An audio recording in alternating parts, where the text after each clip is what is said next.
Perkenalkan,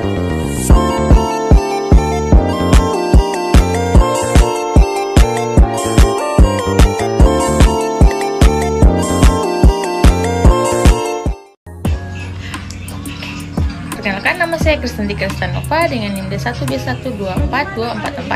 Di sini saya akan menjelaskan tentang mekanisme regulasi ekspresi gen dan faktor transkripsi. Yang pertama, saya akan membahas tentang apa itu ekspresi gen. Ekspresi gen itu merupakan suatu proses penerimaan DNA di dalam inti sel menjadi RNA dan diteruskan menjadi protein.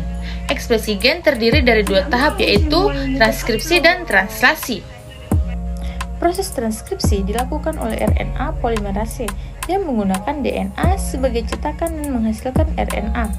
Gen adalah bentangan DNA yang menyajikan informasi. DNA genomik terdiri dari dua untai antiparalel dan untai komplement terbalik.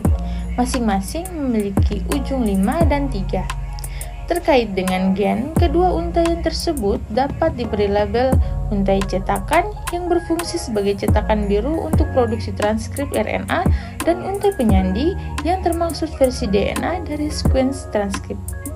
Untai penyandi secara fisik tidak terlibat dalam proses penyandian karena untai cetakanlah yang dibaca selama transkripsi.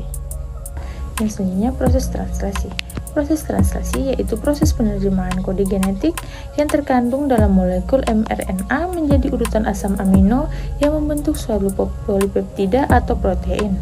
Proses ini terjadi di ribosom tempat tRNA membawa asam amino spesifik dan berpasangan dengan kodon mRNA. Selama translasi, tRNA yang diisi dengan asam amino memasuki ribosom dan sejajar dengan triplet mRNA yang benar. Ribosom kemudian menambahkan asam amino ke rantai protein tumbuh. Selanjutnya kita akan membahas tentang faktor transkripsi. Faktor transkripsi adalah protein yang mengatur proses transkripsi DNA menjadi RNA. Mereka bekerja dengan cara mengenali dan menempel pada urutan DNA tertentu melalui domain pengikat DNA, serta mengatur aktivitas transkripsi melalui domain pengatur. Faktor ini diklasifikasikan berdasarkan jenis domain pengikat DNA seperti hemodomain atau zinc finger. Umumnya berada di nukleus, tetapi beberapa aktif setelah mendapat sinyal dari luar sel dan baru kemudian masuk ke nukleus. Beberapa faktor transkripsi diaktifkan oleh molekul seperti asam metinoat atau glukokortikoid, misalnya reseptor nuklir.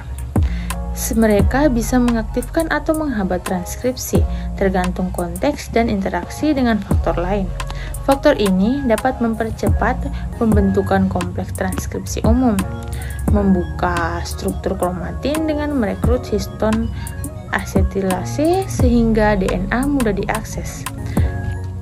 Penting untuk diingat, meski ada yang disebut sebagai aktivator atau reseptor, fungsi faktor transkripsi bisa berubah tergantung kondisi sel dan beberapa faktor lain. Itu dia sekian penjelasan tentang mekanisme regulasi ekspresi gen dan faktor transkripsi. Sekian dari saya, terima kasih.